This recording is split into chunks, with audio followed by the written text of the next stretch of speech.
আজি হৈছে 5 ছেপ্টেম্বৰ শিক্ষক দিৱস আমি সকলোৱে জানো কিন্তু যেহেতু ডক্টৰ সৰ্বপল্লী ৰাধাকৃষ্ণনৰ জন্মদিনটো উপলক্ষে এই 5 ছেপ্টেম্বৰ দিনটো শিক্ষক দিৱস হিচাপে পালন কৰা হয় কিন্তু আমি বহুতে হয়তো এইটো কথা নাজানো যে আমি শিক্ষক দিৱস কিয় পালন কৰোঁ তো গতিকে মই কাহিনীটো মানে চমুকৈ কৈ দিছোঁ বহুতে হয়তো জানিব পাৰোঁ বহুতে হয়তো নাজানিব পাৰোঁ তো জানাখিনিৰ কাৰণেতো ভাল আৰু নজনাখিনিৰ কাৰণে মই কৈ দিছোঁ ডক্টৰ সৰ্বপল্লী ৰাধাকৃষ্ণনৰ জন্ম হৈছিল 1888 চনৰ 5 ছেপ্টেম্বৰ তাৰিখে তামিলনাডুৰ তিৰুতানি নামৰ এখন সৰু গাঁৱত আৰু সেই গাঁওখনৰ পৰাই মানে তেখেতৰ শিক্ষা জীৱন আৰম্ভ হৈছিল এনেকৈ শিক্ষা জীৱন পাৰ কৰি তেওঁ কৰ্মজীৱনত যোগদান কৰিছিল কৰ্মজীৱনৰ পিছত তেওঁ বৈবাহিক জীৱন তেনেকৈ আৰম্ভ কৰিছিল পিছত এইখিনি কথা আমি নকওঁ কিয় মানে তেওঁৰ জন্মদিনটো কিয় শিক্ষক দিৱস হিচাপে পালন কৰা হয় মই জাষ্ট সেইখিনি কৈ দিছোঁ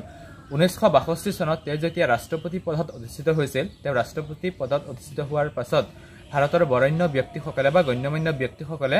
মানে তেওঁৰ জন্মদিনটো জন্মদিন হিচাপে পালন কৰিবলৈ বুলি তেওঁৰ পৰা অনুমতি বিচাৰিছিল আৰু প্ৰথমতে তেওঁ এই কথাত আপত্তি কৰিছিল যদিও পিছত মানে শেষত তেওঁ কৈছিল যে ভাৰতবৰ্ষই যদিহে তেওঁৰ জন্মদিনটো পালন কৰিব বিচাৰে তেতিয়াহ'লে তেওঁৰ জন্মদিনটো জন্মদিন হিচাপে নহয় বিশ্বৰ সমগ্ৰ শিক্ষকসকলৰ স্বাৰ্থত শিক্ষক দিৱস হিচাপে পালন কৰিব পাৰে আৰু তেতিয়াৰ পৰাই আমি তেখেতৰ জন্মদিনটো 5 ছেপ্টেম্বৰ দিনটো আমি শিক্ষক দিৱস হিচাপে পালন কৰি আহি আছোঁ আজিলৈকে কৰি আছোঁ আগলৈ কৰি থাকিম আৰু শেষত বিশ্বৰ সমগ্ৰ শিক্ষকসকলৰ স্বাৰ্থত বা শিক্ষকসকলৰ কাৰণে মই প্ৰণাম জনাইছোঁ